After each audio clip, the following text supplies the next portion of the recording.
Well, we do finally have a full game, and one that should be a banger. Come on now. Round 2, and one of the first games I think is a really interesting one to see. We get to see probably the biggest amp, if you're thinking of any team, the biggest improvement you will ever have. In one team is the second WildBoyZ Smell the Money.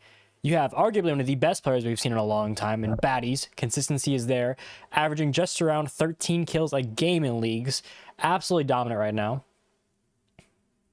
Overall, though, we still have a lot of fun players in here. Vixel, who has gone off at certain times, arguably a MVP candidate if he can keep up a really good play here. We also have Vecna, Trell. I think players that can do good, but once again, I think this is WildBoyZ game. It's their court. They have good maps. They defense first. This is everything they want in a game. Best players, you know, everything should go your way. Will it? That's a very different question, but all the options are there. And we're going to pretend you didn't see that.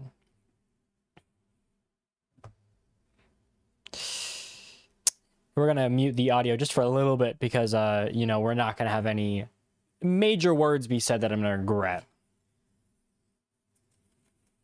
Fuck it. Now let's see how they hear, because they can't hear me, but y'all can, but they can't. It's a whole thing, but it also just means whatever they say, I might get screwed over with. So pray for my not getting canceled by a bunch of league kids.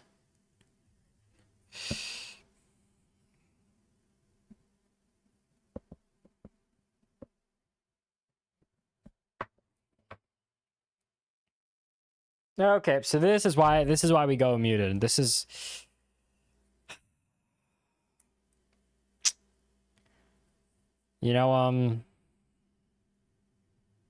sometimes it is what it is.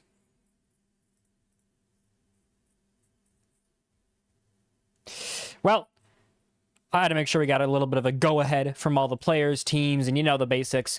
Nothing crazy, I just want to make sure we don't have any issues. Now, for context for somebody that don't know SXL playoffs, we have a very specific set of rules. You will have your normal game. You will also have a minute 30 timer in between maps, just for me to reset, for them to mentally get their stuff straight.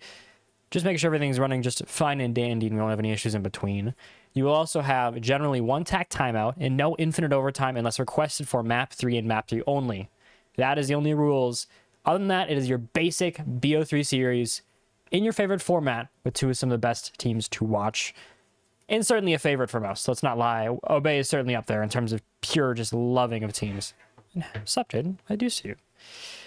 However, you're gonna be seen late because a delay is a bitch, but it is necessary as much as I don't like it. Excuse the vulgar language. We're not on the download tonight. But overall, what should be a fun game, I think, is the biggest thing to look for.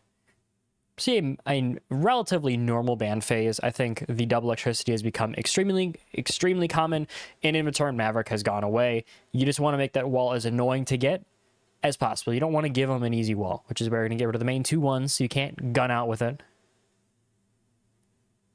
Yeah, we're not going to comment on anything that they say. Their game chat is their game chat. I'm not... There's a reason I had them muted. We're not making any comments. None. Zero. Zilch. I want to keep myself in the green here. It's my fault they're saying something.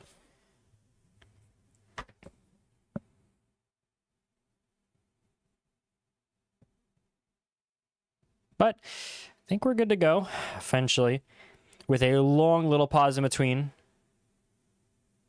But either way, should be fine and dandy going into the first map, and I think the first real competitive game. Earliest game that's fun to watch. Oh, with all due respect to 907 and...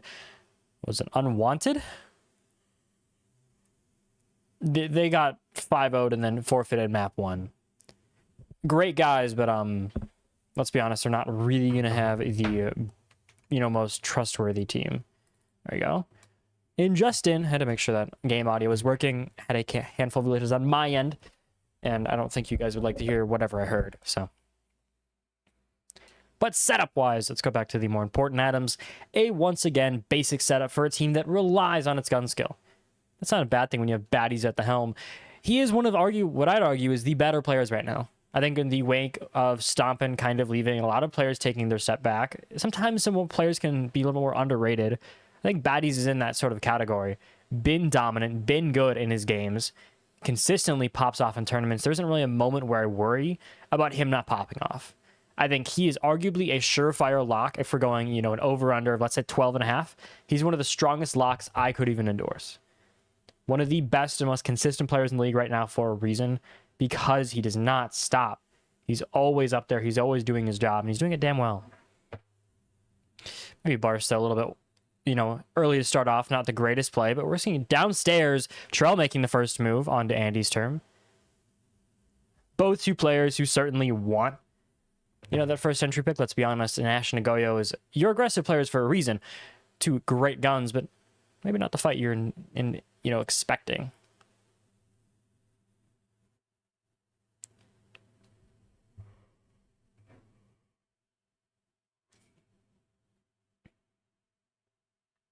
I will say, let's see if we can go up here and map one winner. Let's see if I can fix this real quick.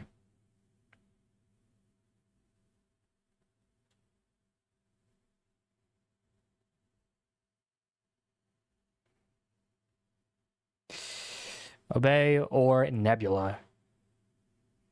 If we do see a map one upset of Nebula, that would be beautiful, though, I'm going to be honest. An upset, that would be certainly the most unexpected of the day, I think. First shots are going to come out. Trell's not going to get what he wants. He's looking for the pick, but just cannot seem to find it. Finished off by Nike here. Should be a fine cleanup. There's also Jiggle Pete's from Dre on the other side. Gets rid of Baddies. The Superstar is going to go out first for his team. Andy's turn makes his impact with Vixel. And a weird little pick. But we end in a 4v3. WildBoyZ having a nice one-player advantage. But taken back by Tracker, go back to a 3v3. No one's going to catch that real advantage they wish. Instead, you're going to go for these more grittier, more tense post-game situations where you're going to be down a player here from Vector's move. You're going to be in these tight situations where no one can find anything easy, but Andy's turn is going to swing aggressive. He trusts himself, and he has absolutely, everything ready for him. Triple kill, and now the main man for Obey, starting at 3-0. But he finishes with a quad kill to start. It seems no answer quite yet. Nebula have no answer for the man with a Vector in hand. And I'll remind you, a sub-in for this game. He wasn't even supposed to start tonight. We were likely going to have, I think the entirety of the plan was to either have, not him. There was a handful of people that were considered starting, and there was a couple people on standby.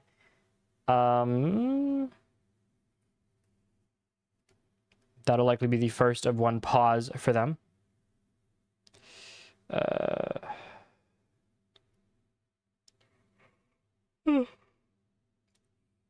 Snoozy, excuse me. Snoozy was the man that was supposed to start, but he is off playing Black Ops 7 and will not get off.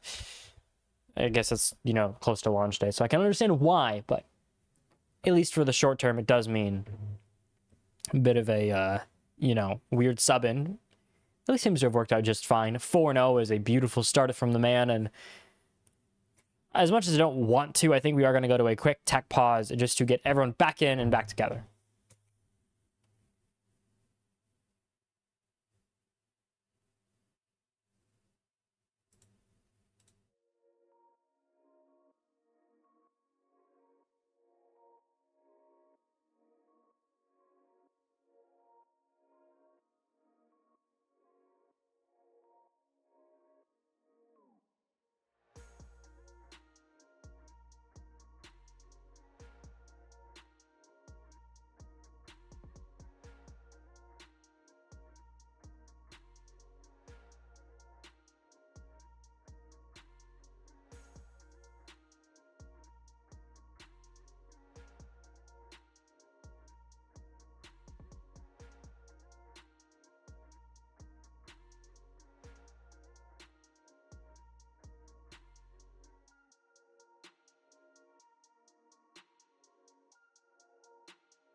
And we're back after a little bit of a tech pause. Had to get some players back together. I think there was just a handful of network issues. It is Siege. It is sometimes just how the dice is going to roll. But either way, we do end up just with one tech pause wasted, and we should be back to normal.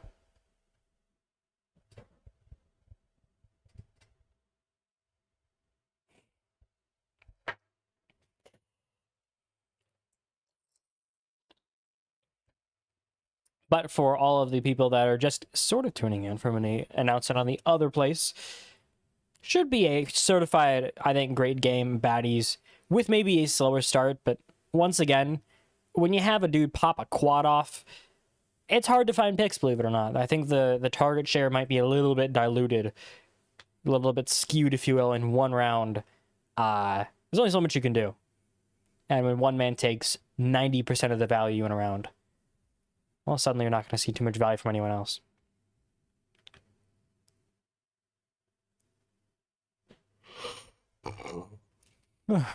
Andy Storm, however, does take quite a bit of damage, but he's still going to find the pick onto the entry, getting rid of Trell. Still with 2 impacts in hands and gets rid of the Ram.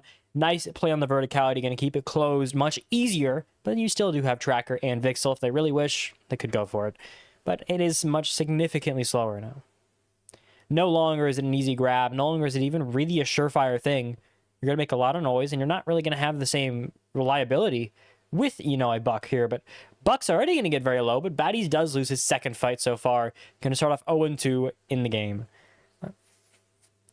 Does leave a much bigger pickup opportunity for Andy's term here if he does play it just right. We're seeing a Dexy be the man on the roam more close to everyone else here. More likely to run into, maybe Dre or Tracker here if he goes aggressive. We do see, I think, Andy's term is kind of just playing out the clock. He's trying to wait for a flank that's more viable for him. Wait for something that's maybe a little bit better overall. His job is just to lurk and wait till those last seconds to find his value. But we are seeing that at least slowly be droned out.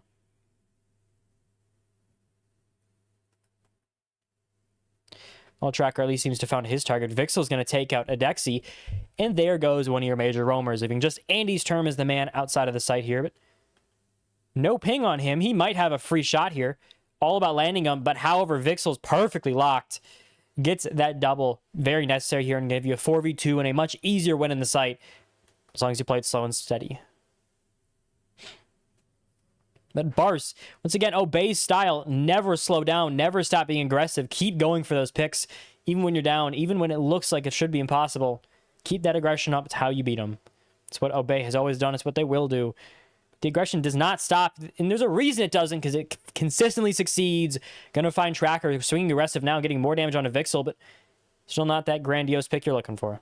But Vixel perfectly times that verticality, leaving a 3v1 for Nike. A man certainly that has had his moments of peak gameplay, but I think a 3v1 is maybe a bit of a high bar for the man.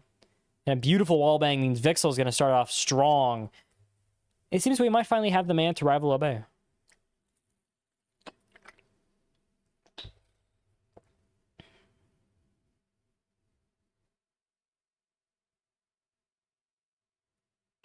But starting off, even gameplay so far. Both sides had their dominating round. Now you're going to have your third choice site. Not so much the one you wanted, but the one you're going to work with, which will be basement, as expected. But it does leave that room for... If you can get a 2-1 here for Nebula, this is a huge, huge boost to mental. A 2-1 against Obey would be unbelievable to start off. They're a team that loves these momentum-based moments. They love swinging super hard, where they'll get 4 rounds in a row and they'll just never come back down. Maybe if you can get them low just a little bit, that'd be a better odd here of winning this one.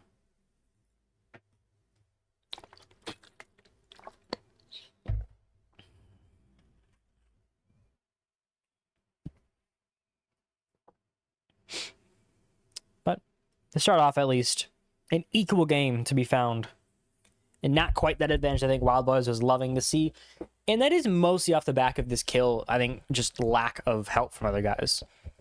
Adexi is more of the, he's there for the commitment, but he isn't the strongest player on the team. Bars Nike's still there, but we've seen an absurd, an absolutely ridiculous start for Andy's term, the sub-in, trying to make his case maybe have a starting job. And there's at least a likely chance of it happening, especially if he can continue the dominance he had in those first 2 rounds. Just started. Jets versus Patriots. I don't actually know. We are going to check because I have Stephon Diggs and Kayshon Boutte in fantasy. Don't ask. 32-man leagues are diabolical. Sorry. Habit. Holy shit. Trayvon Henderson, 2 touchdowns. Oh my God. Nothing in the Jets is ever correct. But that's besides the point. The point is that verticality is the play, and Baddies does have it in spades. He's also going to have to deal with quite a bit of pressure coming onside on the same floor as him, but to be worried about later. But you do see Tracker and Trell ready for that duo play. You see the Yang, you see the Ram. You know exactly what's coming towards you. We might, but maybe it's a little bit more unsure if you are the other side here. And he might not know it, but his death is waiting right there for just the right moment. But Vixel is going to find the first pick, and the opposite of that. Yang is going to have at least some effect, but the aggressive swing never stops. Trell walking his way in now, but Baddie's going to pop off, finding the 2 he needs. The plant might go down here, though.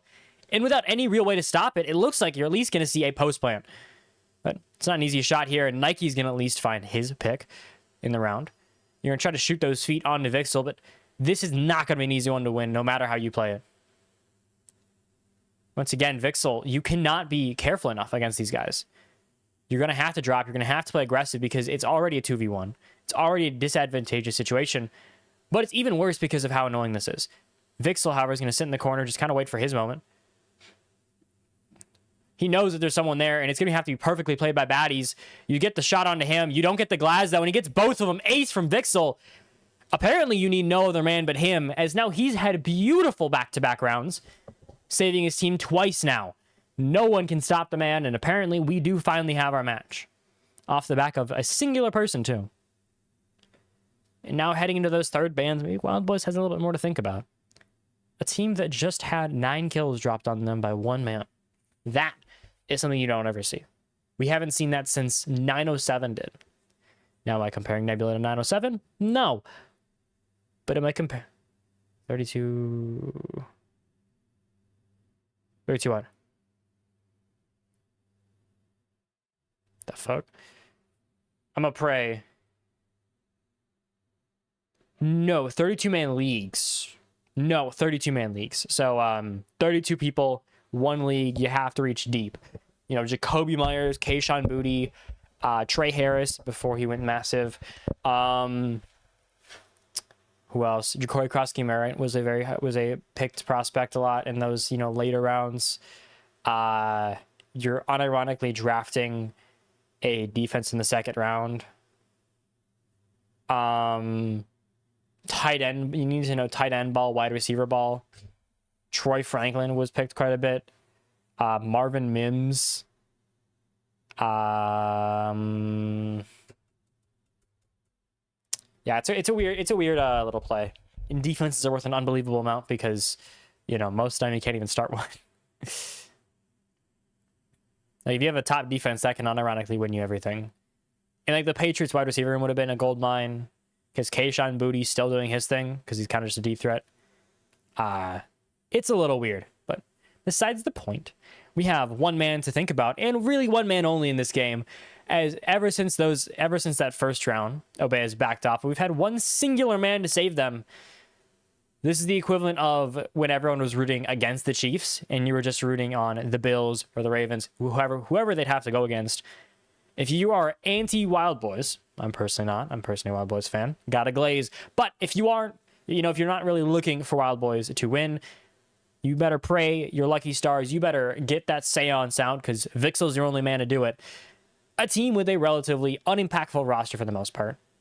But 9-1 is a little ridiculous. Oh, it seems we have, and that's not some likes. That's not a well-liked opinion early on.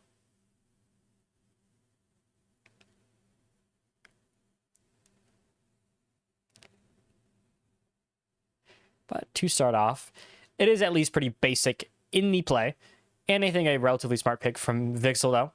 Maybe a little bit lackluster of success so far, but I do love the idea of an anti-gadget operator here to just try to maybe soften how much pure utility is going to be thrown at you. You're going to have the Azamis. You're going to have the Fenrirs. You're going to have the Miras, the Mutes. Everything is going to be hard to find.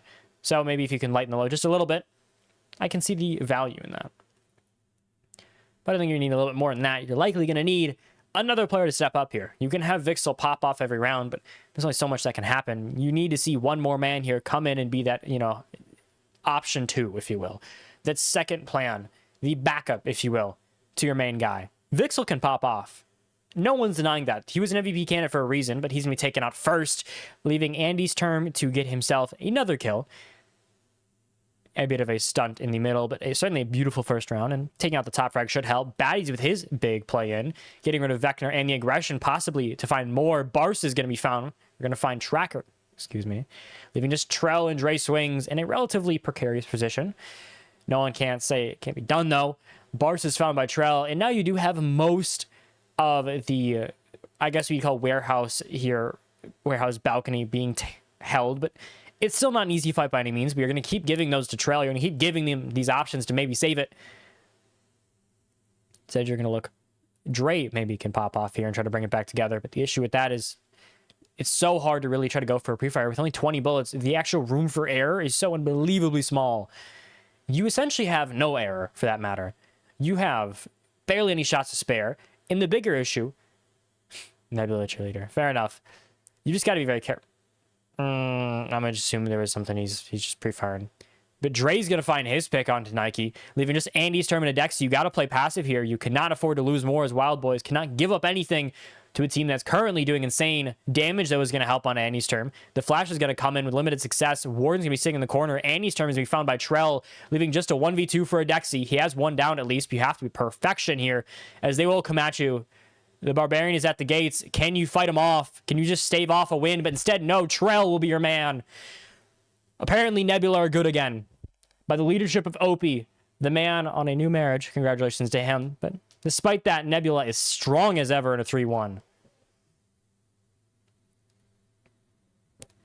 I mean, in terms of ways to start, can you get better than that? 3-1 against the team that's heralded to be the best. The one that's comparable to 907. The team that when playoffs come, you better quake in your boots. You're beating them 3-1 right now. If you're looking at a dominant start and one thing to defy any odds, this would be it. WildBoyZ was a logistical lock by any stats. In playoffs, Andy's term is arguably one of the greatest players of all time on Console League. Baddies is arguably one of the greatest players we've seen this season. Nike is still very good. All of the players here are still a good, insane supporting cast that would be stars on almost any other team. Yet by absolute God knows what, we have Trell and Vixel carrying a team. I don't have a reason to tell you why. Vixel, sure, he has been unbelievable in some of his games. Vixel is arguably one of the best entries, at least pure entries, when he does decide to take up the role. Tonight, it's been a little bit more of a flex position, but it doesn't matter. He's 9-2. His rounds where he has had impact is so much impact, it's not even possible to fight it. And so far, WildBoyZ look like a weaker team. And this is where I'm surprised, because this is their playoffs. This is their home turf. This is where they always try unbelievably hard, because when they smell the money, when they realize there's real cash in the line, they are going to wreck you. And they've shown it every time. 3-0 in grand finals, just before this against, I think it was Redemption at the time. When they're in playoffs, they're supposed to be unkillable. Only losing to 907 in the greatest peak we've seen for any really one-year team. You've had the greatest duo of all time to have to take down WildBoyZ in that group. But other than that, I wonder. Is the new top 2 not include WildBoyZ? When you think 1A, 1B, is there a chance that it's not including the Obey brothers? I'm not certainly going to entertain that quite yet. We only have 4 rounds in, but it's at least leaning towards that, which is a little concerning as a fan. But I think a little bit more concerning as what's the number 1 for WildBoyZ then? Is Spartans the new play? If we do see a loss here, are you looking towards Spartans as your new de facto Obey? Is Charlie Whirly your next, grandio option to take over? Not a bad chance, but still, Trell, however, is going to find the entry pick. I think he's certainly the more pure entry in this team. At least it looks like the game plan was around him being that entry. Invixel's just here to pop off and do his job on flex, but there's no complaints coming from anyone there, I think. You're going to get the wall what you need. You're going to try to walk up, maybe find something. A little bit weird of a way to play it in terms of C4s and all, but beautifully played by Baddies. Just kind of wait it out, wait for his moment, find that pick, bring it back to a 4v4. Now aggressive swing comes in. Tracker's going to find at least one here, but very, very low. It's going to be a very iffy fight at best, but you do have Grimbies to maybe give yourself a little bit of sanctity, but a C4 is going to come out, damage Vixel. No one has any safety at all. So you're just going to have to be, I think, a bit of a risky man if you ever want to take a fight here. Baddies is going to be sitting in the corner with a shotgun. Arguably one of his better positions too, but Vixel's going to go down, leaving Bars just a little bit up. The aggressive swing comes in, but the secondary shotgun pulls out. Tracker goes down, leaving a 2v3 for Dre and Vector. Ugh. But at least the prone gives you one, but Bars is absolutely still sitting in annoying angles. And he's going to at least find the one he needs. Adexi and Bars both find their picks. And it seems that WildBoyZ we're not done quite yet. Maybe a bit of a bad round. Maybe we gave Vixel and Trell a little bit too much leniency, but you realize what they can be. We can lock in now. Lock in time. Next 3 rounds or so, I'd probably say maybe 4, are supremely important. WildBoyZ was down. They realized that they were actually down by a good amount of rounds and had a chance of losing map 1. Then they realized they got to lock in. You know, let's realize there's money on the line now. Remember, this is what we play for. They play for the bag. They're one of the best teams when the bag is on the line. Unironically, I haven't done a recent play of this in calculation. Pickles used to be the best man for it, but there was a stat that I had where I got the cost, the entry KD. I had all of those, and I used a formula, and then I compared it to their playoff record, you know, their playoff stats, and that was what they were called, like a playoff or a primetime stat or a comeback stat or something like that. The disadvantage stat. I didn't really have a disadvantage stat because WildBoyZ is very rarely losing in playoffs, but I do have a playoff stat, and they are just around, I think it's something like 75% better in playoffs. So unironically, Baddies is the big exception here, but this entire team improves by about almost damn near double when the money is in line. When a BO3 comes in and they realize there's a bag chased, or bag to be chased, more accurately, you see a team that is essentially a absolutely different team. Their entries go up. Their trade differential becomes massive. Andy Stern becomes damn near the greatest player you'll ever see in a playoffs. The man averaged a 2 KD through an entire playoff. What else can you do? Def still powers. Yeah, I would tend to agree with what EP said. They have looked weaker in regular season, but they always kind of look weak in regular season. I would not look at this team in their regular season success and say, this is how to define it. They're a very big exception, and one of the very few exceptions to say, you have to look at everything else besides that. Look at the regular season. Not really important. But look at how they're going to play in the playoffs. Look at how they're going to play in those big must-win games. That is what's important. When their back is against the wall and when there's something to play for, WildBoyZ has always been a good team to show up to the occasion. It's important to keep doing that. A pretty good C4, but lack of success against Vector.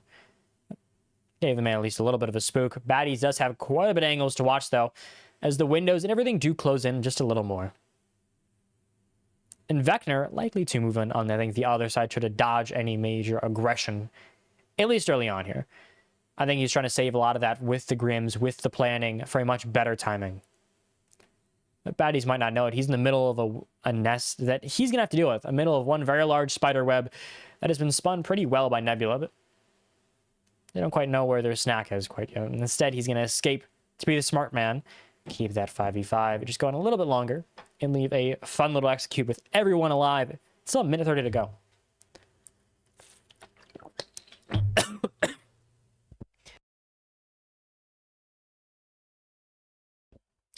And I think these are my favorite type of rounds, though, is you have such limited time. You still have everyone alive. Someone's got to die. There is no living this year. WildBoyZ will not back down. That will never be the thing to look for.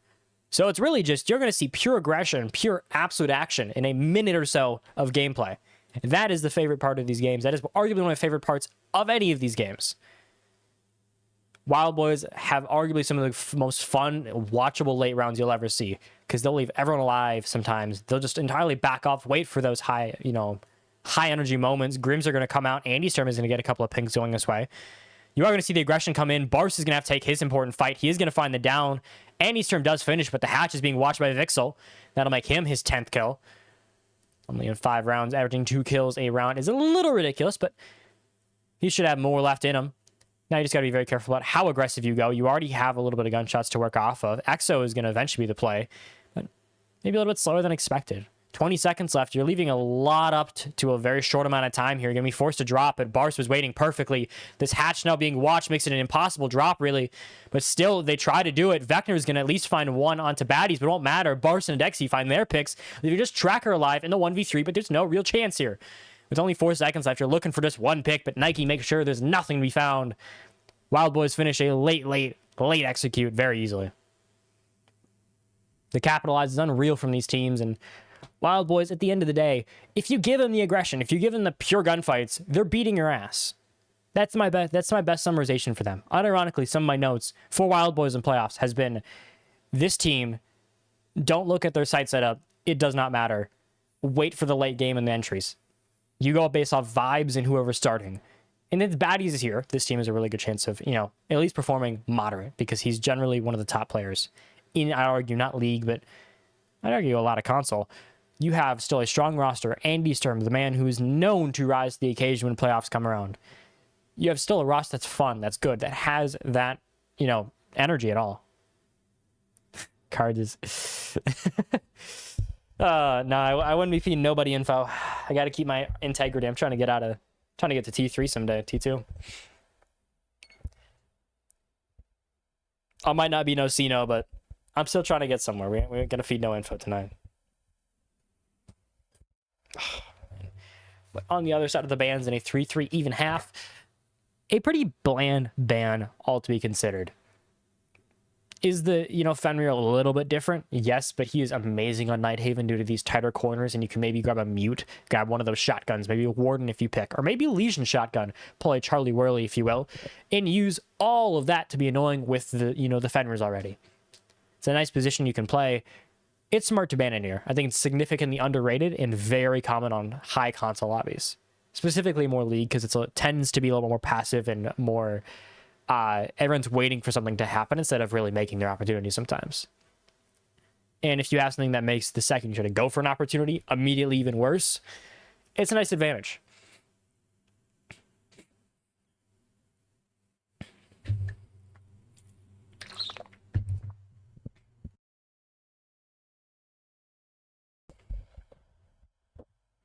But either way, a start that is at least workable, but you would hope for a little bit more.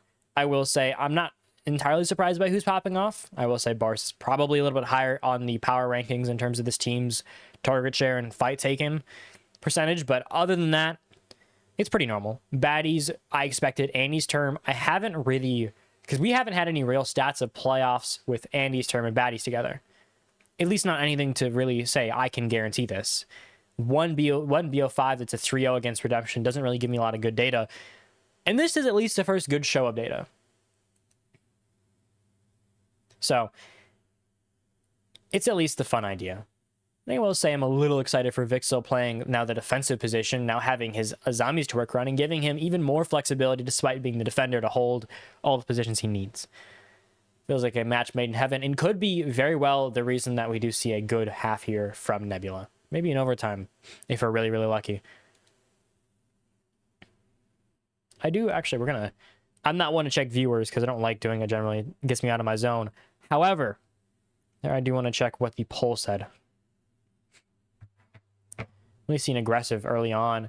Vixel's, I think, just trying to wait for maybe an opportunity, a moment, something that can just come to him and he can say, yes, let's take that fight. But once again, he's the defense. He has no reason to go aggressive here. Maybe a little bit on Obey-like, but... generally, I think sometimes a lot of teams try to fight fire with Obey.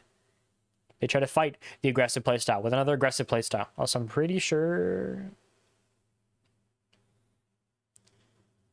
Are they going to get wall? I have no idea. I couldn't tell you if they're getting wall here. I don't know, because there isn't a trigger, right? He's just throwing these to throw them. That also might cause an issue. Nope. Should be fine, at least for a little bit longer. Now with a minute 30 left, you're going to waste all the time in the world just because that one breach refuses to go. But at that minute 20 mark, it does finally come down. Now, what looks like to be the first big fight here, Baddies takes it very easily, getting rid of Vixel. Your main man on the balcony for Warehouse is now taken down, giving just a little bit more to work with. And likely, I think, a bit of a lurk here. They don't have a lot of preparation for him. He can likely sneak his way in here and find significantly more value than expected. All it takes is one bit of aggression here, and it should be a freebie. All you got to do is take one big angle here, one big fight, and I think it can be found. Vector's going to swing aggressive. He's going to be taken out by Dexy, though, pretty early on. Those Grimbees are going to find their value getting rid of Andy's turn. Now, to both the players forced behind, it won't matter. Dre is still going to find something, but Andy's turn finds his second, leaving just Dre to try to fix something together. Try to bring it in, you know, a beautiful round, but instead, Dexy says no. WildBoyZ got the site. We're not giving up anything more. We've seen what you guys can be. We're not giving up a even inch. Said WildBoyZ win themselves one more round and gets themselves a final advantage after what has been a game of them playing on the disadvantage. Finally get at least one round to stay ahead.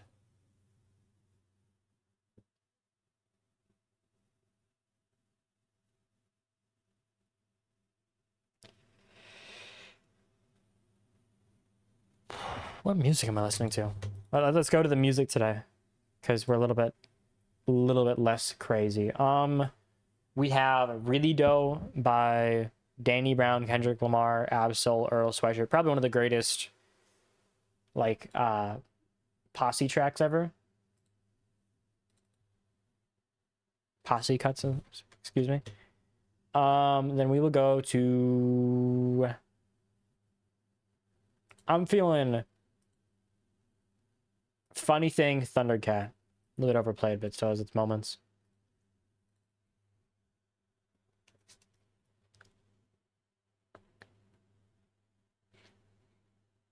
Once again, you got to watch for the aggression here. That's going to be the key for WildBoyZ winning this.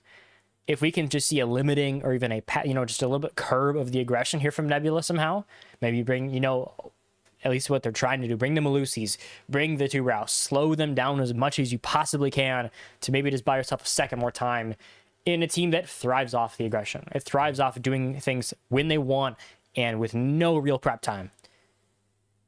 But if you can flip that maybe and you can force them to slow down, force them to have to clear the utility, force them to, you know, not walk through a smoke, you know, worry about C4s, deal with the Azamis, fight the Malusi, they can all add up. And I think that is a good plan, at least from Nebula so far.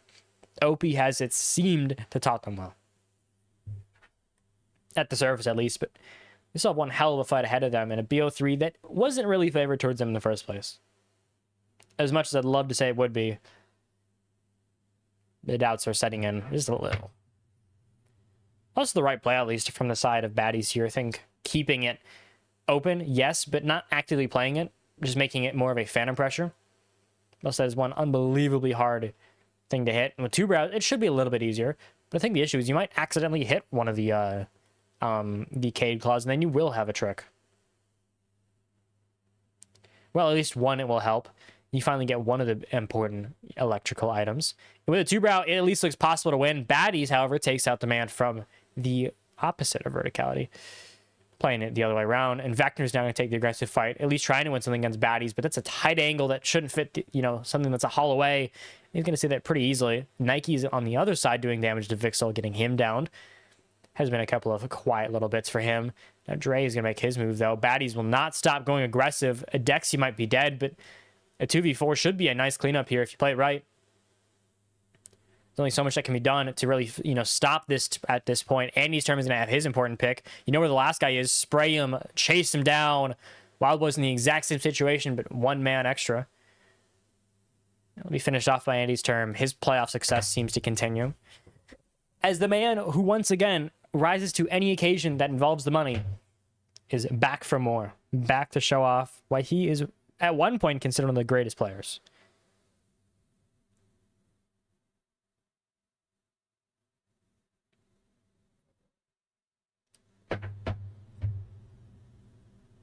I will say, there's only one thing I'm a little sad about is that SXL, in terms of pure viewership, ain't putting up what it used to anymore. You know, I was getting 25 first game in a new league. I was putting up 20 in WildBoyZ. You know, what, 35, 25, 30 average on RPL.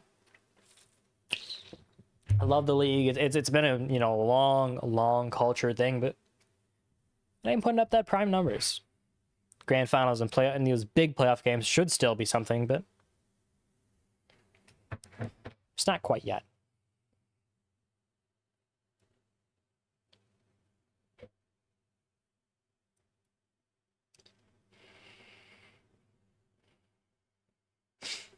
But there's always something to work with there.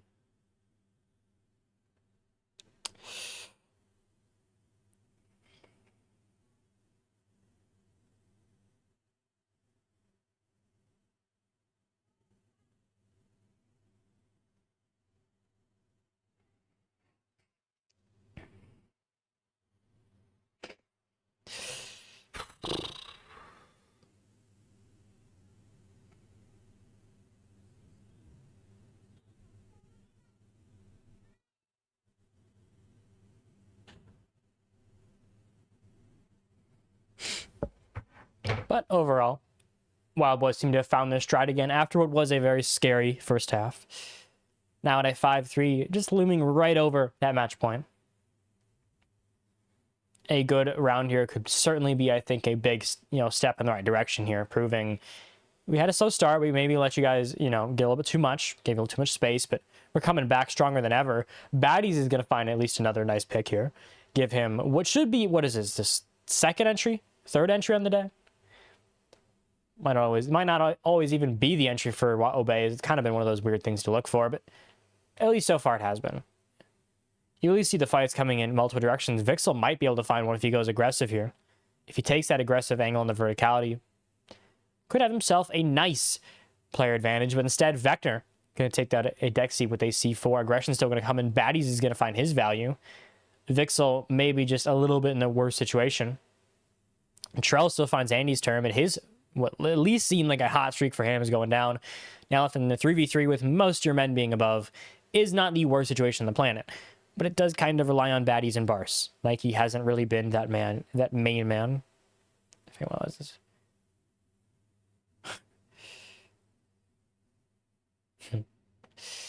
It'd be amazing if I could put up lines. I think there's also some crime against that, but if I could put up like lines in terms of over under, that'd be awesome for these.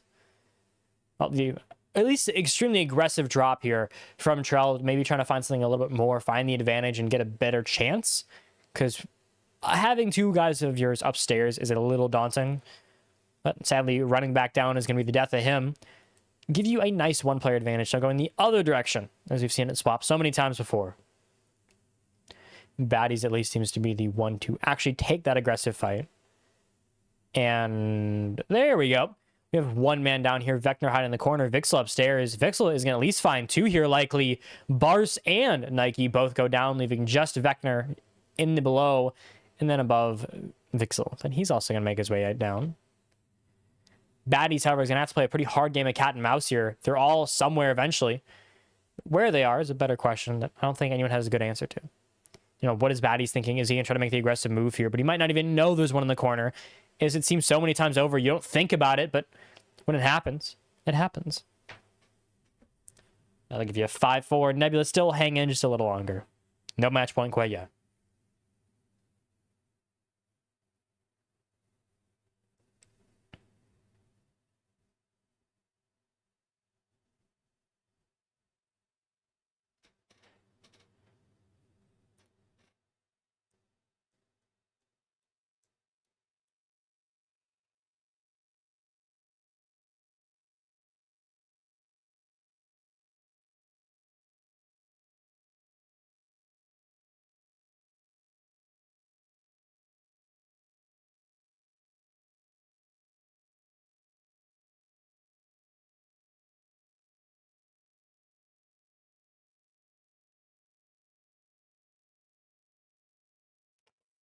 Well, bans come in, and in the last, there's no way. There's already... Good lord. Let's not go to the Hydra again. Binks is gone. I'm safe for now. For just now, at least. Let's pray that man doesn't come back. My water will be gone. I'll be a sad, sad man.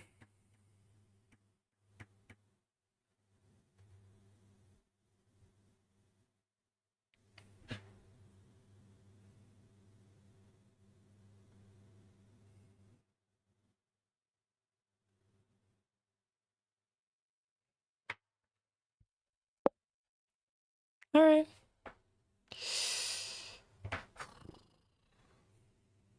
Now, with a 5-4, it is a likely win for WildBoyZ. However, don't count out Nebula quite yet. If Vixel, Trell, or Vecna all come back to, I guess, be the daunting task for WildBoyZ to clear, maybe, just maybe, you can pull this one out into an overtime or maybe even a regulation win. That I don't expect. 3 rounds in a row is maybe a little bit extreme, but you never know.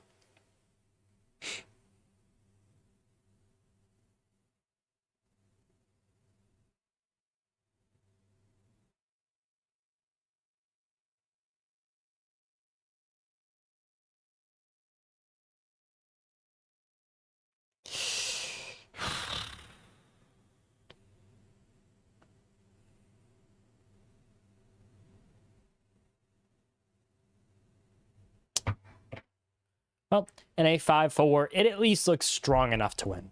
But don't exactly count baddies out. He's certainly been the extreme force that could very well close this one out. But he's still got at least a little bit of time to watch and see, wait and find what's going to come towards us.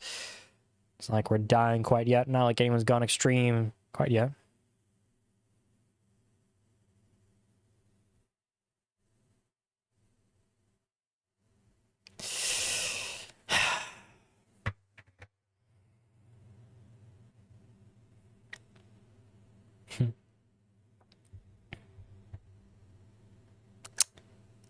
Now, in a 5v4, baddies should once again be the main guy to actually fight this. But you never know.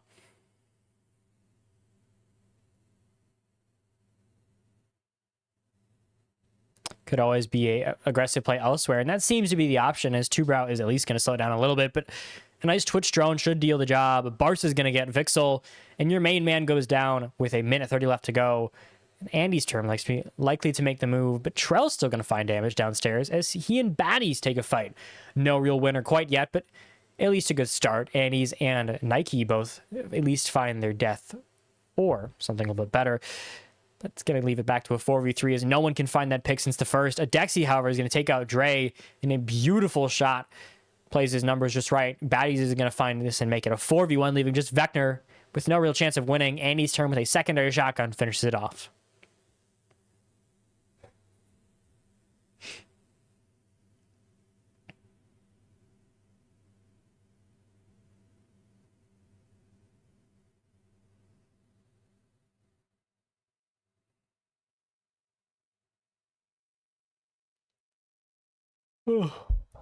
Also, if there is a little bit more of a pause, no, I gotta conserve the voice here. We don't got no co-caster to work off of and bounce. We gotta make all of it ourselves, which is a little bit harder for obvious reasons. That's not act like it isn't.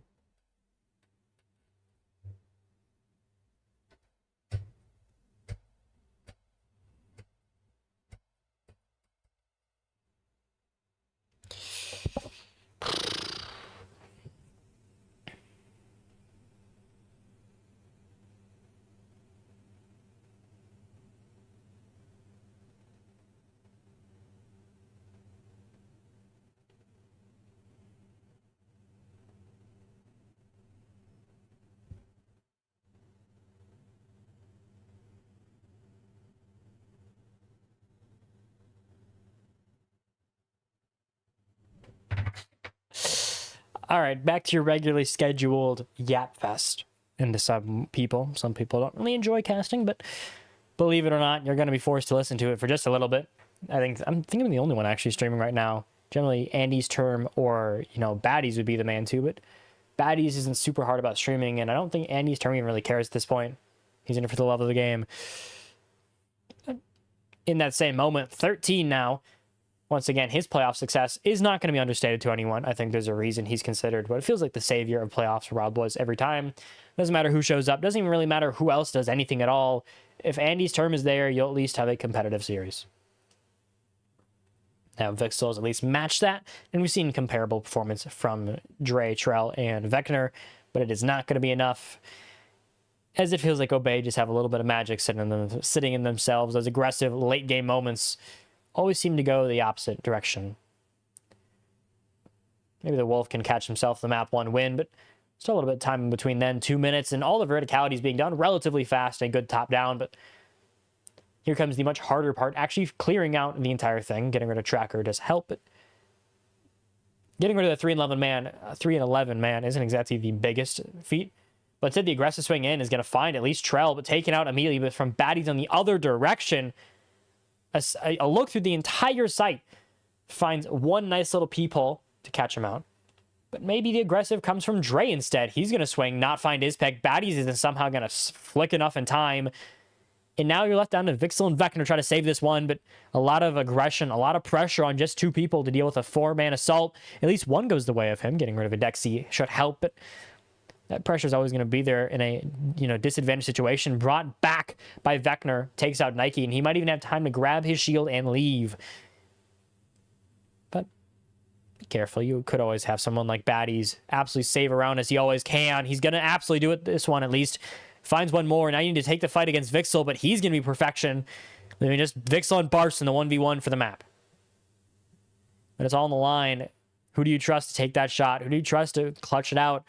Barst has those wins. He has that pedigree at times, but the true dominance hasn't ever really been as extreme as some of the other players, but maybe he can prove it tonight. Prove that he does belong in that's at the same level. He does belong in the same conversation. Prove this is his place to hang. This is still his team. In the meantime, you have only 30 seconds left with only 1 smoke. The options you have are pretty damn limited, and you're going to have to swing aggressively. Vixel is going to look for a C4 spot, and he's going to find a lot more damage than he needs. Vixel finished with a shotgun shot, and we're taking this at least as close as you can in regulation. Nebula hang on just a little bit more.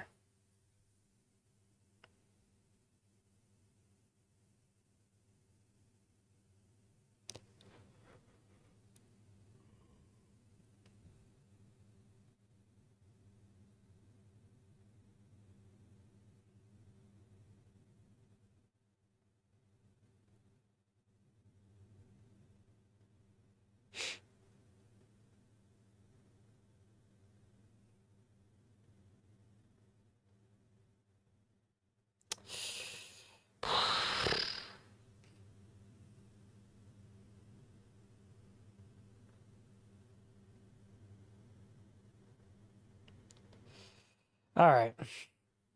Now, with just a little bit left in this game, hopefully, it should be a fun little time until then. But there's still a little bit of time for, Nebula to find themselves a possible overtime play. Maybe WildBoyZ just sneak it out in regulation, just barely. Okay. I don't know what you want me to do about ads. I can only do so much, folks.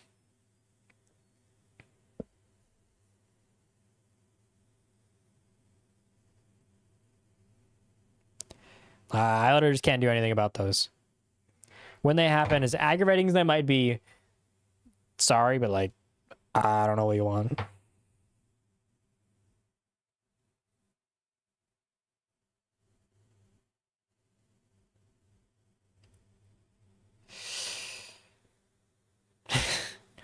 Oh, Doodle. I guys have 30 seconds. Nebula pulled it out with a beautiful, beautiful, beautiful finish. They like that right now. Once again, Vixel does not seem to be slowing down, and it seems that we might have our real big fight here, our real big, Batman versus Joker sort of plays here. And I will say, we're getting ever so close to the chance that there's really going to be a broken record for between 2 players and 1 map. And it was already broken not even all that long ago. What was originally held by Quex and Vux was at, I think, a total of 32 between the 2. In one singular game. Was not play. Actually, it was playoffs, if I'm not mistaken. He's played to a prime. Most of these kids have at least played in one of these. Baddies has won a prime, if I'm not mistaken. Andy's term has won a prime and probably a couple of console PCs. Nike Boys won console PCs. No, we're not throwing in the random co-casters for a playoff game. Come on now. We ain't doing that tonight.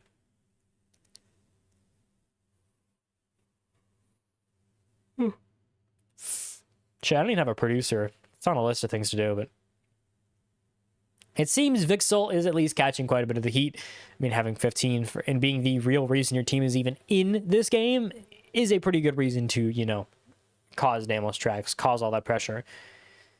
And the main man to worry about, at least not anymore. Vector takes out baddies, and suddenly this leans wildly towards an overtime because that main man's gone. So Andy's term is going to have to step up and have a beautiful round if they want to even have a close one here. But Vector's going to find one more into Nike.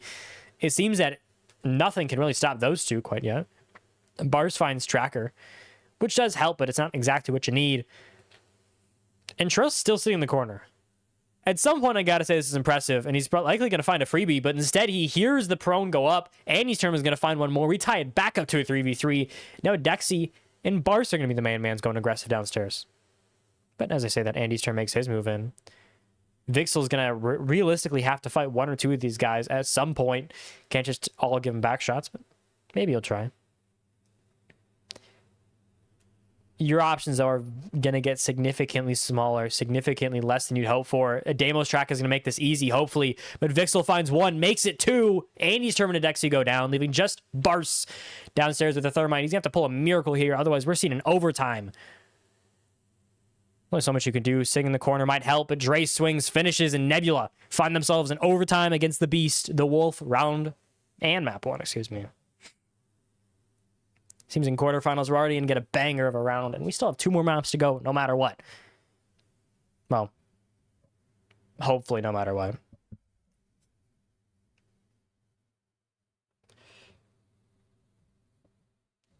Bro, why are you username that then? Why are so many usernames? That's unhelpful, bro. Name it something helpful. I ain't gonna know a lot. All that.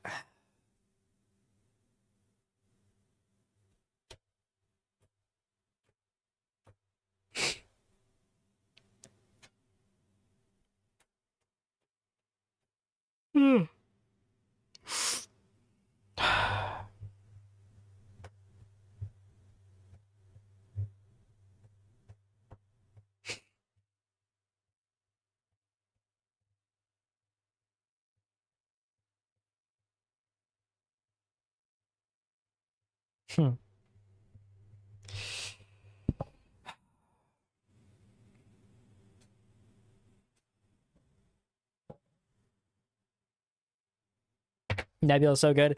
Nebula is not good right now. They're not even really a team I'm worried about. I'm worried about whatever the hell Vixel is going to pull off. He's looking to, I think, try and break a record. And we still have a lot of time to go here. It's not like we still have a lot that can be done. Is he going to break the single map kill record? Hell no. That's hell, I think, 32 right now by one man. I think it's 32 from Buita against Baros in playoffs when he was on Yuck, I want to say. If you'll know ball, you'll know ball like that. That's a bit far back. If I'm not mistaken, that is the largest kill record here. Tell me it's 32 so I can glaze myself. Come on.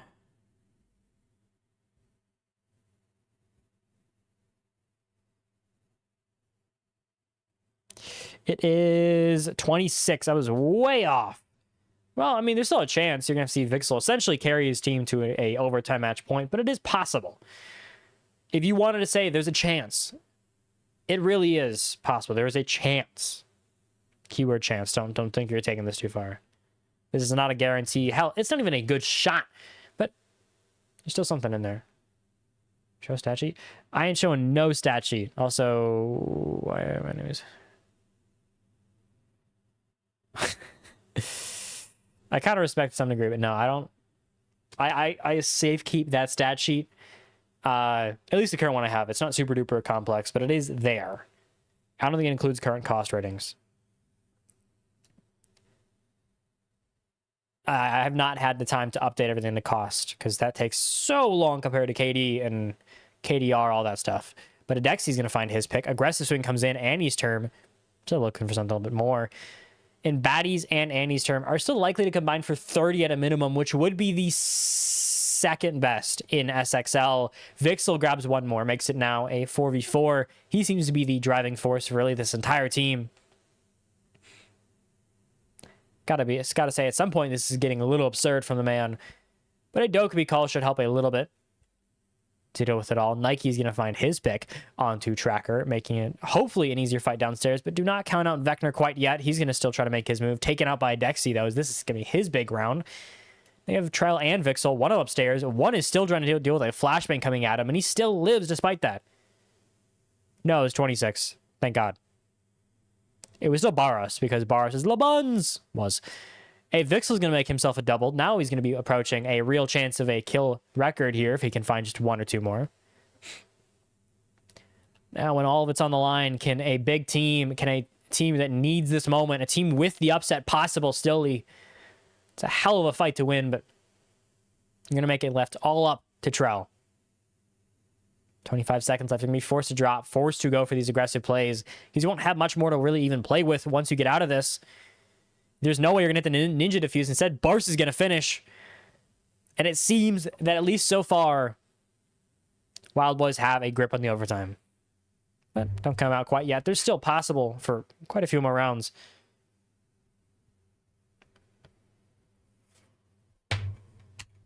Now, low-key, I'm switching my music. So, when you see the frames drop, I don't know why. It does that when I swap stuff. Because low-key, I am feeling Tyler, the Creator, his Grinch LP. I am mentally insane. Perchance I'm mentally insane. You know, low-key, maybe I get some of the guys in here for a... Dude, nah, don't worry. That sheet is literally just half of it's a piece. Like, this isn't even... When you think stat sheet, you're thinking like Excel. No, this is, I think, a piece of notebook paper that's just gotten filled with important players. There is no optimizing. That shit's gonna be thrown out the second I get a sheet done with you and we work out like a commission deal or something. Because it is not good by any means whatsoever.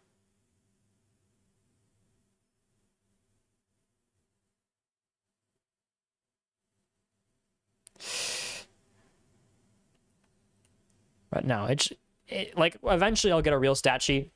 Or it depends if I'm casting like a really good semi game or a finals, I will get a full stat sheet that I'll probably make, and that'll go into a packet or a good chunk of notes, like 10 or so pages for grand finals.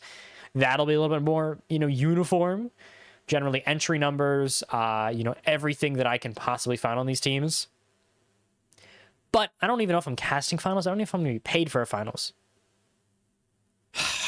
Oh, fuck. Oh no. Dose.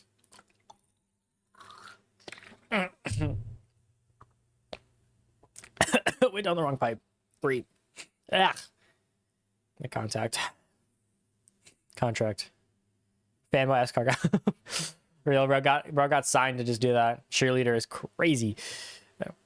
Either way, I'm here to cheerleader the absurd duo that we have right now of Baddies and Annie turns. You're going to look for just one more. You're going to look to try to break the record. But maybe one man can stand in your way. A singular dude with, I think, who's bounced around to so many teams, it's a little ridiculous. But somehow Nebula swiped him up, and maybe there's a chance. Vector is going to make that first pick, though, in Annie's turn. Get rid of arguably the biggest playoff performer in a round that's so important. Bars is going to find Dre, leaving it back to an even game. One of a millimeters in margins, but Adexy takes out Vector, leaving Trell, Tracker, and Vixel. You're putting so much pressure on your 1 and 2 options, and one of them is already maybe 10 HP at best. If you're ever trying to really, make sure this is being a close one, you're leaving it as close as you can possibly get.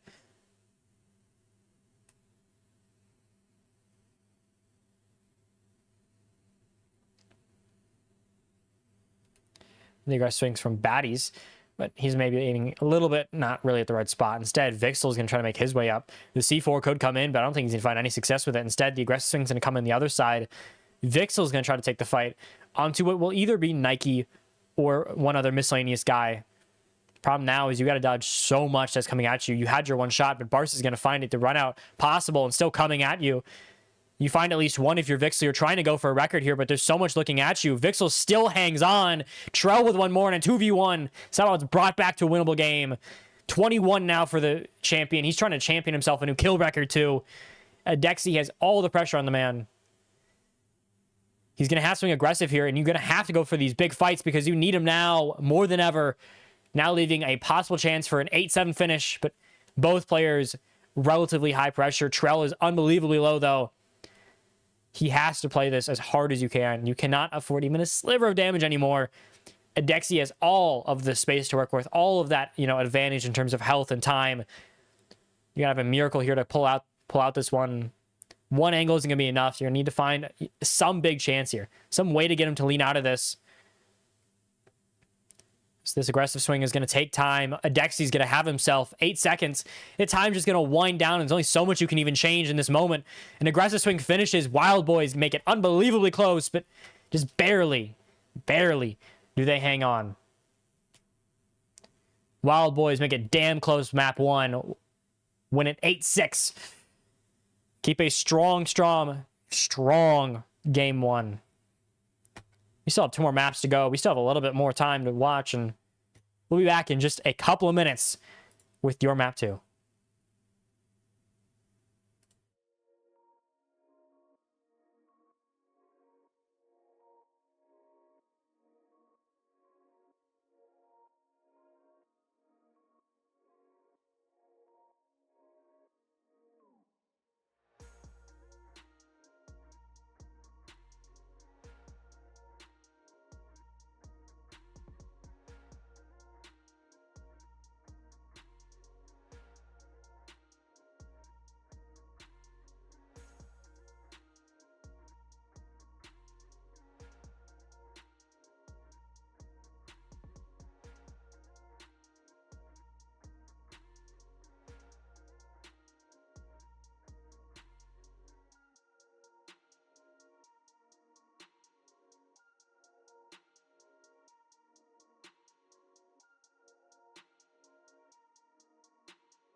And we come back to you.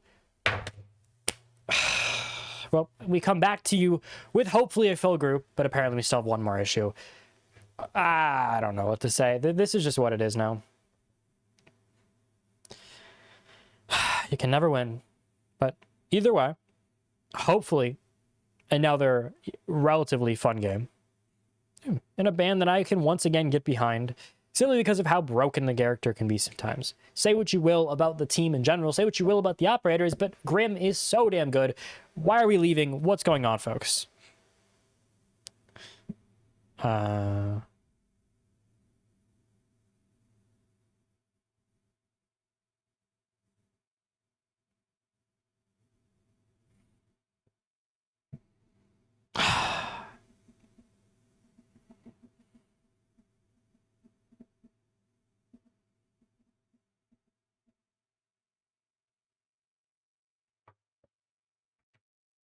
God damn it. All right. Okay. This will be like a 2-minute tech pause. Wait. Don't leave. Wait.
And we're back and in full now. Now, maybe with a little bit of tech issues in between. But what would Siege be without tech issues? Come on, every single T2 esports cast has always had one random miscellaneous tech pause for something that seems to make zero sense. So we're back with normal. We're also going to see a pretty normal ban overall. I would also expect an Azami, maybe a shield. That's where I'm sort of leaning. But maybe see a bandit. Maybe see a Habana. Both of those are common in their own ways, especially depending on the plan overall for both these teams. If they do wish to really try to dominate one site and really consistently win that. So we get Thermite. So very CC-centered, I think, sort of idea here. Habana's going to be left on the board. Cade will be gone, which should mean at least an easier hatch to fight with.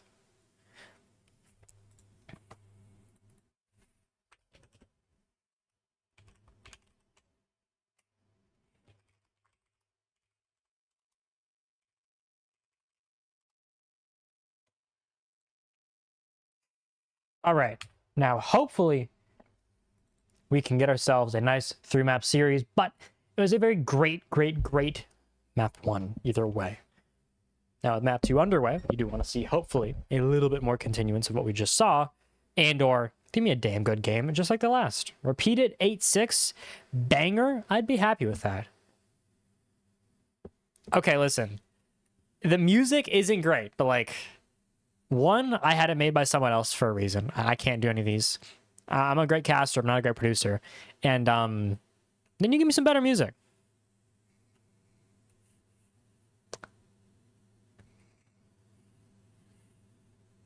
If one of you want to slide me your produced beats, you know what? Sure. Honestly.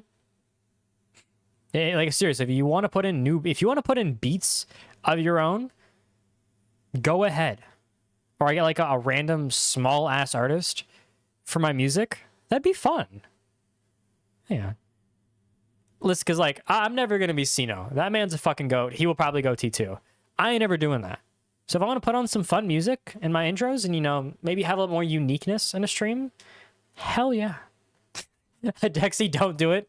Hey, Dexy, the voices, stop the voices. You're not TKing. Why are you playing Alibi? I just realized, why are we playing Alibi?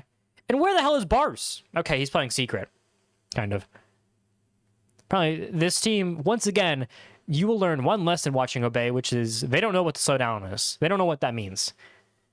If they had to, you know, pick buttons in terms of slow down and speed down like most teams, they'd have speed up and then Adderall on the other button where immediately injection into their veins. That is the equivalent of this team. Is it fun? Fuck yes. It's probably one of the most fun teams to cast for a reason. So most of the casters love casting them because, yes, they can be divas sometimes, but they're generally pretty nice people. And their games are the most electric shit you'll ever see because they're running at them at Mach 10. How could it not be? And Baddies looks to find his aggressive swing is, even though verticality is being held nude, he doesn't care. He's still going to try to swing. You'd assume it takes a pure man of either absolute mental resilience or insanity to do what he's trying to do. He's taking a fight when there's flashes, grims, all likely to come towards him, but he's still holding that angle as if he can win it. WildBoyZ, or Obey, depending on what you know him by, is a special team for a reason. Now Dexy's going to be the one to sit in the corner, and they're not expecting it. Vector has no reason to, but he's going to have to worry about it, and that'll at least guarantee one more kill. Make that too with Barce getting rid of Tracker, leaving just Trell and Dress swings to try to save a round. That looks pretty unsavable by most standards, but we've seen quite a few unique things and a beautiful swing. Dress does find Barce at least. Guarantee hand cam's about to come up, but it won't matter. Baddies is going to find his pick, leaving a 1v3, likely to be finished off by Baddies or Andy's term here, but you never know. Beautiful shot to finish, though. Someone tell Baddies this is a league game. He should have railing these kids here like it's ranked. He's playing like it's ranked, and I gotta respect it. The madman with money on the line, you know, with a real chance of a good chunk of change, if you will. Absolutely just straight up ego swings these kids as if he's, you know, in a custom or in a draft or, I don't know, clip farming a TikTok. He's a special player for a reason. Because there's like 3 different players that are ever going to try to fucking hit a clip mid-playoffs. You have to be so, you know, self-trusting to the point where it's a little absurd. Like, the pride in this man is absurd, but no one will ever hate on the dude because he can't stop fucking winning. It's like the definition of you don't know what to do with the man. because he has literally never stopped being good in League. He has never had a bad game. He's never even had a game below like 6 kills. Most top players will dip below that twice in a season. He hasn't had a game like his lowest, I think, average outside of one game at 6 is like 12. He literally has not ever been bad. He has physically never failed. So it's impossible to show on the dude and say, oh, he's going to clip farm. He's wiping every single player. That's what the beauty of Obey is. You're going to see the most absurd shit from one player. And then next round, they're somehow going to lose something so oblivious. It is the most fun, volatile team in the entirety of any league, in console, PC, whatever. It's like if Kagosaka took steroids, became American, and we're all console players. If you know Kagosaka, you know ball. If you know them like that. But in the meantime, back to the original point, which is WildBoyZ is fun.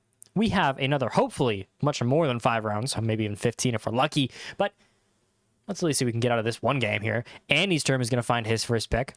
The playoff success man comes back to find Trell at an entry. Remember, this should all be going and finishing up just around that December time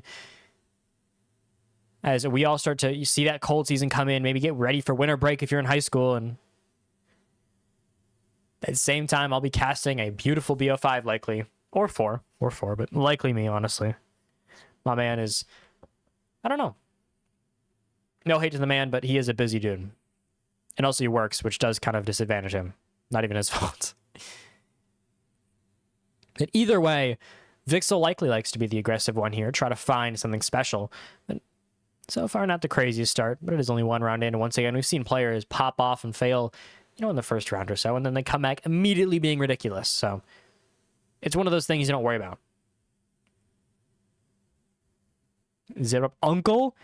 I'm 16. I'm younger than most of you. Shit, I'm one of the younger casters, I think, ever to even cast an event. I'm ridiculous. JK, I'm not going to egotistical myself that much. But Vector is at least going to find baddies. The man that probably was assumed to drop 13. I'm going to throw up, bro. Chalk it. Whatever. Nike is at least saying in the corner, maybe find Vixel. Bars finds Drew Swings, whatever I prefer to say. Either way, the Grim should make a much harder fight for Nike to win if he does decide to take it. Vector instead is going to take his aggressive play. Still going to have to try to find eventually Nike. And this should be an easy fight to win. But instead, Nike's going to find one. Despite the Grim, despite all the intel being against his angle, despite the odds being absolutely repulsively against the man, he's still going to find one. Find one off the super shorty shot, leaving just Vixel alive in the 1v2. And this is why Obey is Obey. Because what kind of madman wins a fight like that? What even happens to have a fight happen like that? Aggressive swings are going to come in. You're going to have to find a pretty impressive miracle here to pull up anything. Because either Obey is going to swing at you, or you're going to swing at them and fail, or if everything goes right, they won't swing. You'll swing them and still win. It's not going to be an easy win, though. And it's a smart play, though, to use the sound of the actual movement of this guy, of Nike firing. Should give you a little bit more cover space. He wouldn't have known if he didn't do anything. Does he not know? No, he does. Nike's just playing the weird corner. Nope. Likely this should be up to an easy win from Bars if he plays it just right. You have the pings. You have everything you do. Is he just going for a pistol kill? Well, Vixel seems to save the KD, and overall, WildBoyZ get themselves a nice special 2-0 lead.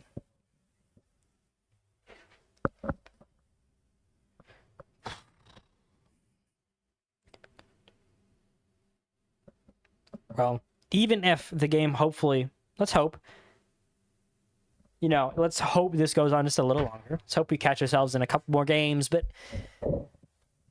I do feel that this is sort of that, once again, that this is a statement from WildBoyZ. Once they saw that they were losing, they had to lock in. And even then, they still had a tough time. But, almost, probably not 5 minutes. Yeah, around 4 or 5 minutes, actually, to reset mental. Realize we got to lock in and start from the get-go hard. They know that now. They absolutely are going to, I think, show their full potential. They're going to do full effort, actually try, swing their corners right, play their angles well from the start, which should give them a significant advantage. Because Nebula is a great team. They did significantly better than expected in Map 1. Vixel performed almost one of the greatest feats we've seen against WildBoyZ ever, Because literally no one, I think, ever has dropped 20 on them. That's a first ever.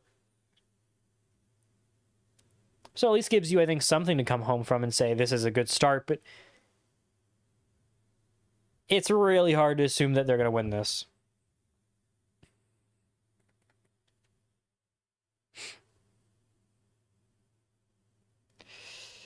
Unironically, I think in these past 2 seasons, we've seen some of the greatest peaks from players, and those players haven't even won their league. We saw Charlie Worley, for the first time in history, have a 2.0 KD, the highest KD I think ever recorded in a regular season for SXL, SL, WL, SWL. Highest recorded KD of all 3. But it didn't matter. Nothing could stop the dude.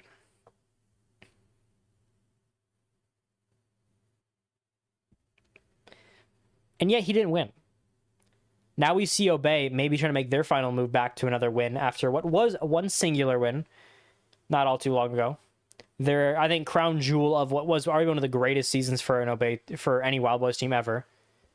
We do see the smokes come in, and it's going to... Adexi is at least going to take out Trell. He's kind of forced to just play this weird angle, forced to take in the smoke, but Barbwire couldn't be destroyed in time. The aggressive thing comes out, and Eastern finds one more. The pistol comes out to find a third.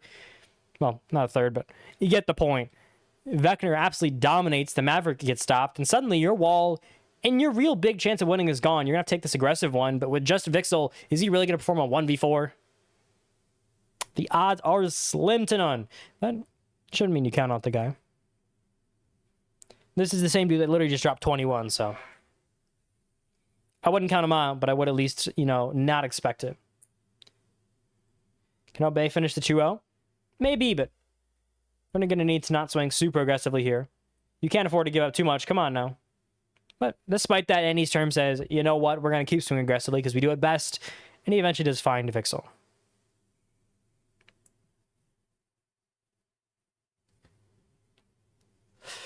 Ugh.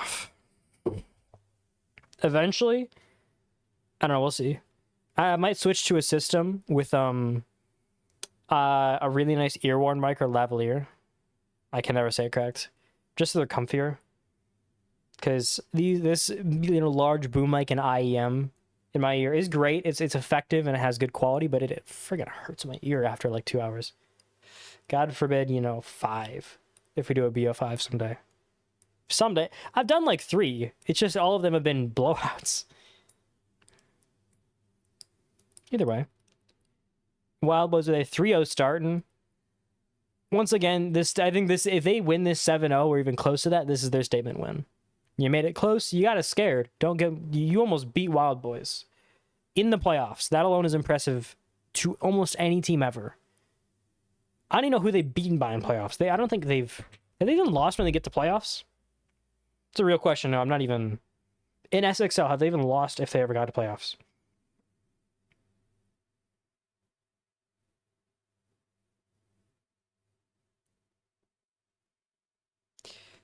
They beat 619 by a lot.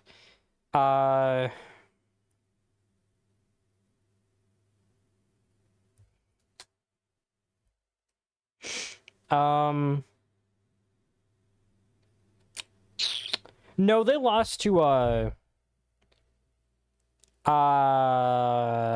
they lost in season 4, I think.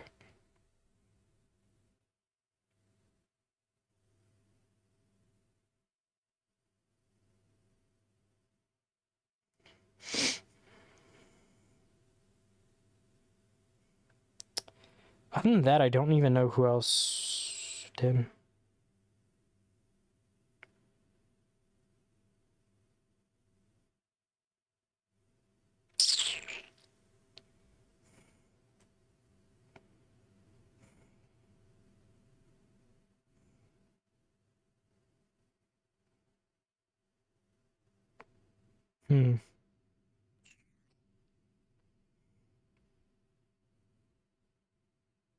Yeah, I don't even know who even has touched. It's just been season 4. That was it. That was their only real loss. Actually, a pretty big loss, to be fair. Could have had the back-to-back, if I'm not mistaken. Yeah, they could have had the back-to-back. But I suppose the revenge season is always fun. Andy's term is going to find the first pick of the round, give you a nice little one-player lead. Getting rid of Dre Swings should help a pretty struggling team in this, early to mid game. And another aggressive swing from Adexes. He looks to make this an even bigger lead, but sitting to take a pretty aggressive, pretty hard fight all in all. But Adexes seems to find it flawlessly, leaving just Vixel and Tracker in a 5v2. What has been a great game for Nebula. What has been a game that broke records. Which doesn't, maybe not going to be enough, but Tracker's at least going to find one, try to make it a little closer.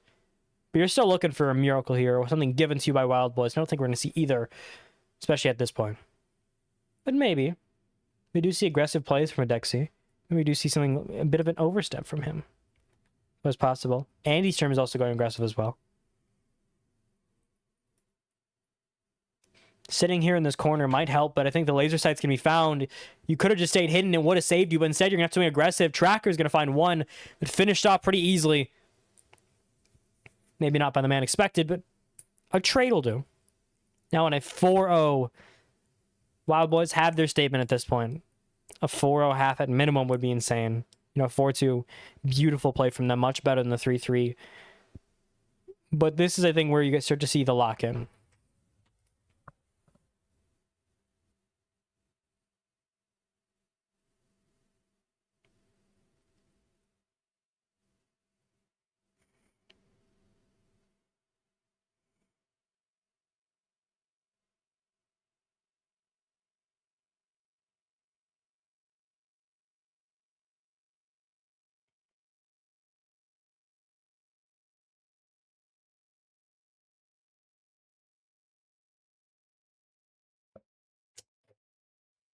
For lack of better words, first round was, first game was scary. There was maybe a chance that WildBoyZ would lose, but until then, WildBoyZ pulled out the belt, and it has not been great. And so far, they haven't seemed to slow down at all either.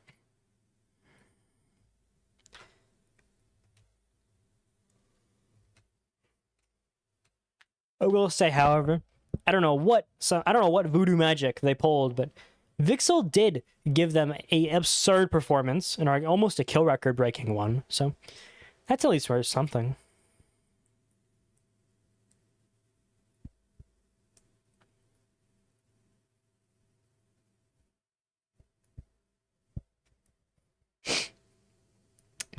But maybe we'll see. I don't think any BO3 records are going to be broken. Andy's term would have to, one, do insane this map. I think the bigger issue is I just don't see the amount of kills that need to be dropped being dropped.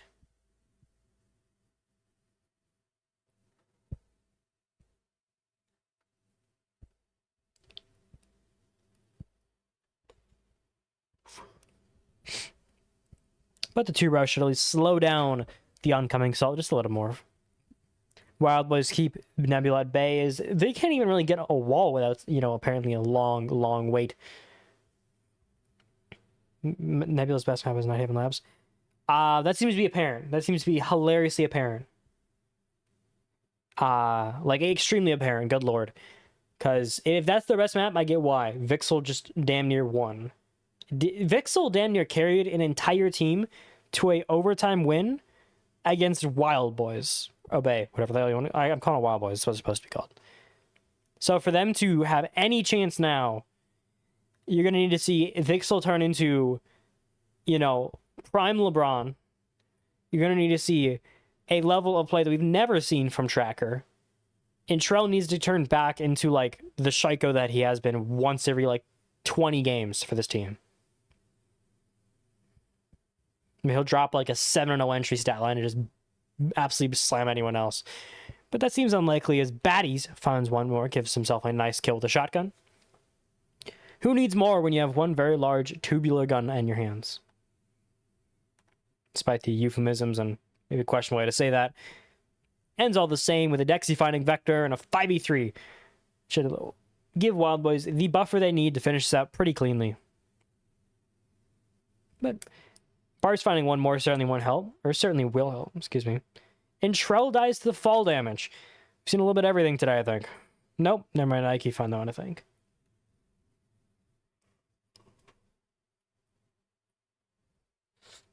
either way, any pick here is going to be a good pick for Vixel. Try to make it look a little bit better, but at the end of the day, I'd argue the better he does, the worse overall, because this man is essentially putting up his audition tape for paid teams. Say what you will about the Console Siege and paid teams. This is a ridiculous performance. 20 against WildBoyZ is insane. And if he puts up even good numbers and they still lose 7-0 is kind of, I think, the biggest thing. But either way, Adexi finishes eventually. WildBoyZ find themselves at 5-0. We're actually approaching a point where there could be a genuine 7-0. I didn't have this on my radar after last map. I assumed, yes, it's Nebula's best map. That makes sense. This is a little egregious. Best map and only map are different things. This is the equivalent of giving, like, Virtus Pro and telling them to, go play a, layer. Yeah, layer. Old Virtus Pro on layer. They're weird. Some of you that maybe aren't the most up-to-date on Siege esports or know old ball.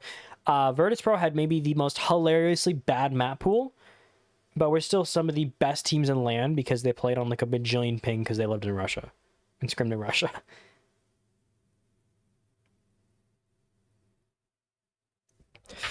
Which, I mean, take what you will from that. It's kind of crazy that you can win with like the most subpar map pool on the planet, but they found a way. Found a way to keep being pretty damn good.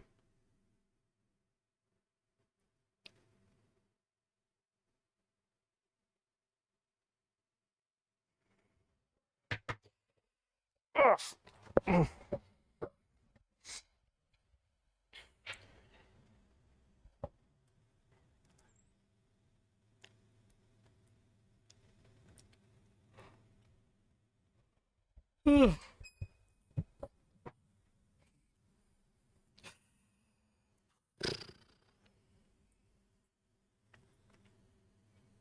Either way, I think this is, at minimum, a great showing. And at worst, this could be Nebula's farewell, which I doubt. I think OP has led this team well. And I kind of think that no matter how much let's say you hate OP, in which case you're evil, I'm going to assume, but let's say you do, you can't really deny the fact that he is absurdly good at leading teams. He has taken many different rosters to, at minimum, playoffs, and half the time they're against pretty good wins, too. At least getting 1 or 2 wins in the playoffs and finishing, probably on top 5, which sadly doesn't win you much money, if anything, but it's an impressive showing.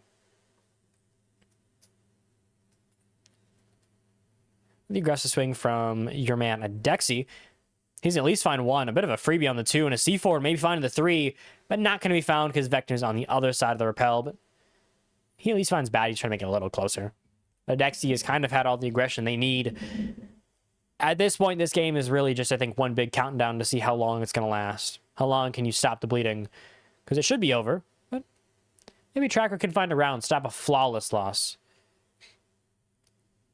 I don't think Bars, Andy's term, and Nike is a bad duo by any, or bad trio by any means, but Bars, buddy, we see you. In the words of a very, very, very famous basketball player, stop. Get some help. Either way, though, it's a 3v3 with a significantly better positioning beyond being on one side, including cams, including intel, including a C4. It's being chucked out like a madman, and he finds Tracker with it. Are you going to find one more? I have my doubts, but either way, you found what you needed. Vector's still going to have his value, though, on the hard breach hole. Certainly, I think one of the unexpected picks, and the reason that he wasn't really even planning for anything to even be there. But the aggressive swing from Andy's turn means that this one will likely be an easy 2v1 win. You never know. Something could always be given up, but apparently not. Andy's turn finishes, and 6-0 WildBoyZ. Now, one more round, we have the coveted 7-0. I think the first one in playoff history in a very long time, if ever.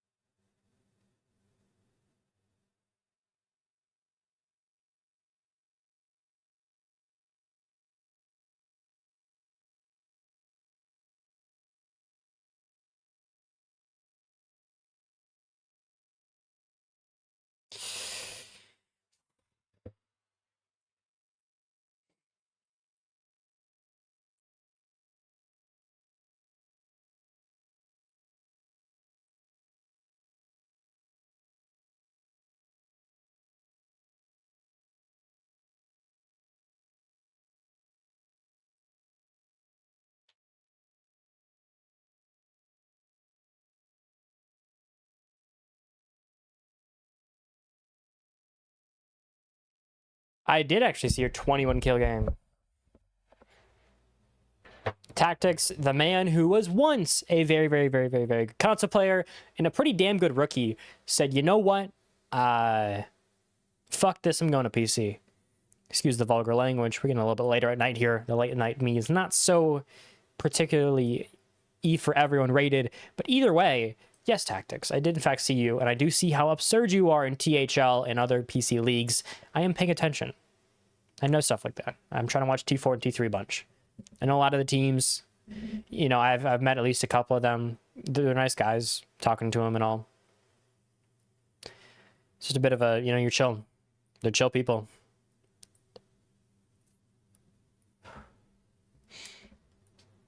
Either way, yeah, I know PC ball. I had to flex it real quick.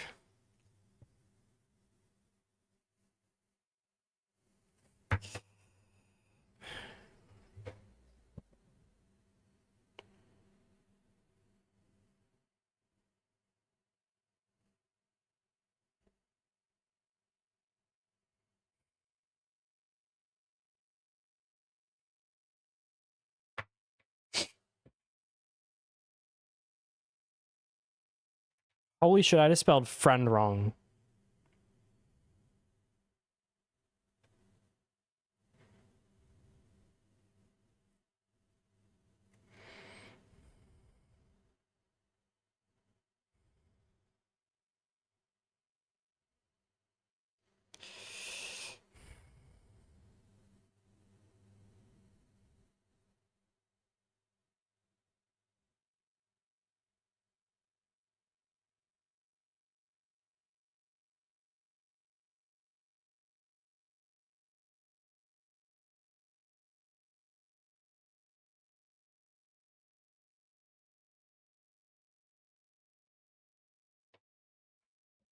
Anyways, back to your regularly scheduled game in a 6-0, so maybe not the greatest, most entertaining game, but at least it does seem to be a speed run for how fast can you finish a game and get your ass out of here. Seems that a Dexy or one of these kids has something to do and they really want to do it. Maybe that's just a revenge for getting them close to a loss. Who knows? But either way, Tracker finds the first pick. Baddies goes aggressive and finds his at least. Because once again, what is this game? What is this league without some madness? And who else is going to provide you that madness except the one man himself, Baddies, who runs in aggressively, immediately gets traded, though, because, of course, we can never slow down and chill in this place. That is not what the WildBoyZ way is. T-turn. T2 run. What? Also, what is this angle? Whatever. Drew at least finds one to stop a deadly 6-0. Make sure you don't lose a flawless game. Instead, you win one round, which, you know, for Nebula, it's start, but this one is likely over.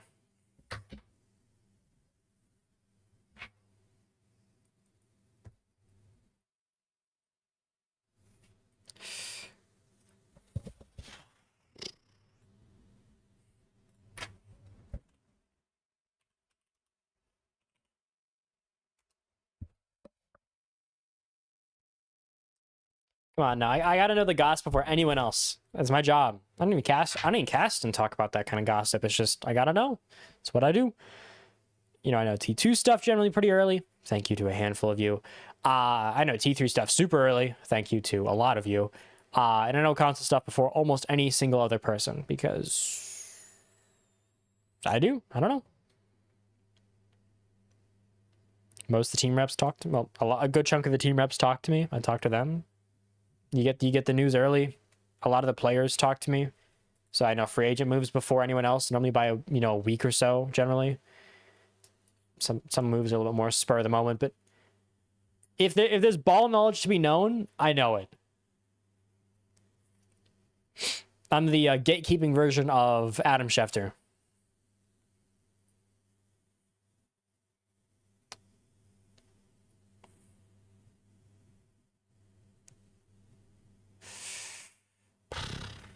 I will say, though, it is a little bit sad to look at this overall.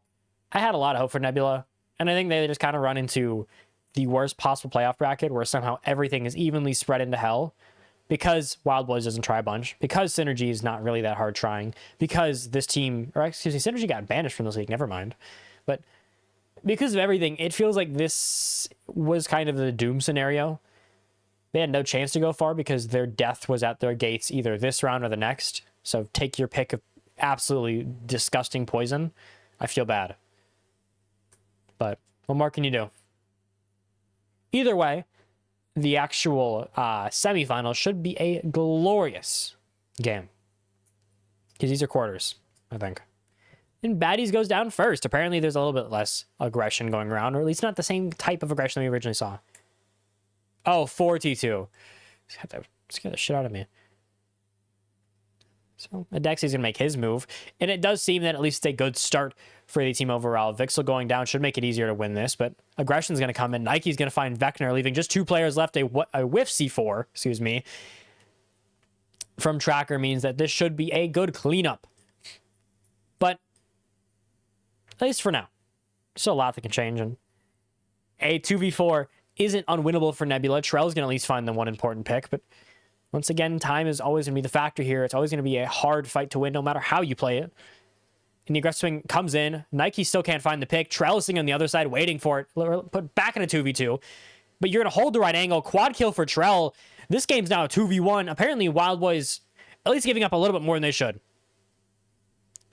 Force take all these aggressive fights, forcing Adexi to make these insane plays. Maybe not the way you wanted this to go, for any mean whatsoever. And if you ever do want to get to that T2 level, talk to me. You might be making a move. WildBoyZ might be making some moves. And with one, what should be, well, I was going to say easy pick, but apparently not. However, it is taken eventually. Oh, you did join in for the final finale. Holy shit. But with 50 seconds left and a defuse hopefully in hand, it should be an easy win as long as you don't have a big throw to Tracker. Gotta have one good swing here. Can't afford to give anything up here. You want to get this in a nice, hopefully good win here. But the mental insanity to run across and then prone on the ground. He's not prone, we're sitting on the stairs. But either way, now Tracker's going to likely try to swing aggressive, try to fight the plant, but now you're going to play dance around the rose, dance around the bed, and WildBoyZ do eventually finish their job. Adexi gets it done, and WildBoyZ steam onwards. A beautiful 7-1 victory. That'll be your 2 maps. 8-6. WildBoyZ. 7-1. WildBoyZ. In a pretty, I think, sad twist of fate for some, and a more expected one for others, WildBoyZ slam it out. And a pretty great win for them, and something nice to come home to. Something nice to really, root for if you're a WildBoyZ fan. And one of the first times in a long time. There's a lot of hope for this team. Beautiful game, beautiful run. And we'll see you next week for SXL.